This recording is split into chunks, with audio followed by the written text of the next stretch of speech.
സ്ഥാനാർത്ഥികൾ പ്രചാരണ സമയത്ത് ഒരേ വേദിയിലെത്തിയാൽ കാണുന്നവർക്ക് കൗതുകമാണ്. എന്നാൽ പോരാട്ടം എത്ര കനത്താലും നേതാക്കൾ വ്യക്തിബന്ധം സൂക്ഷിക്കാറുമുണ്ട്. വാശിയേറിയ പോരാട്ടം നടക്കുന്ന കോഴിക്കോട് മണ്ഡലത്തിലെ രണ്ട് സ്ഥാനാർത്ഥികൾ ഒരേ വേദിയിൽ കൈചേർത്ത് പിടിച്ച കാഴ്ചയാണ് ഇനി. കോഴിക്കോട്ടുകാർക്ക് രാഘവേട്ടനും കരീം കെയുമാണ് ഇപ്പോൾ സ്ഥാനാർത്ഥികൾ. മറ്റ് സ്ഥാനാർത്ഥികൾ പ്രഖ്യാപനങ്ങൾക്ക് പിന്നാലെ കളം നിറയും. ചേംബർ ഓഫ് കൊമേഴ്സ് സംഘടിപ്പിച്ച പരിപാടിയാണ് വേദി. വികസനം തന്നെ ചർച്ച. സ്ഥാനാർത്ഥികൾ രണ്ടുപേരും എത്തി. MK രാഘവനും എളമരം കരീമും. രണ്ടുപേരും നിലവിൽ MP മാർ തന്നെ. ഇനി മത്സരിക്കുന്നതും MP ആവാം. അപ്പൊ പിന്നെ മേയർ പറഞ്ഞതിലും തെറ്റില്ല. ഇതിലാരായിരിക്കും അടുത്ത ലോക്സഭാ MP എന്ന് നമുക്ക് കാത്തിരുന്ന് കാണാം. പറയാം, വ്യക്തമായ ധാരണയും അതുപോലെ ഉള്ള ആൾക്കാരാണ് വരും. ആരായാലും നമ്മുടെ ഒപ്പം നിൽക്കുന്നുള്ള കാര്യം നമുക്ക് ഉറപ്പാണ്. നിങ്ങൾ തീരുമാനിച്ചോട്ടെ. അതുകൊണ്ടാണ് രണ്ടുപേരെ പറ്റി പറയുന്നത്. ആത്യന്തികമായ ഒരു അഭിപ്രായമാണല്ലോ.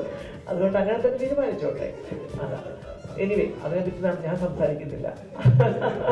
തുറമുഖവും വികസന കാഴ്ചപ്പാടുകളും രണ്ടുപേരും പങ്കുവച്ചു. ആദ്യം വേദി വിടുകയാണ് MK രാഘവൻ. യാത്ര പറയണമല്ലോ, അതും നിരന്നു നിൽക്കുന്ന ക്യാമറകൾക്ക് മുന്നിൽ. പിന്നെ ഒന്നും നോക്കിയില്ല.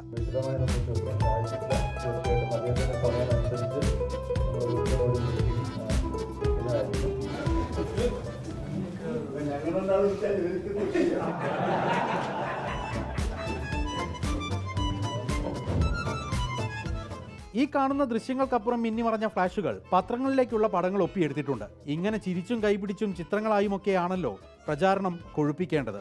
ഇനി ഇങ്ങനെ എന്തൊക്കെ കാണാനിരിക്കുന്നു. റിപ്പോർട്ടർ, കോഴിക്കോട്.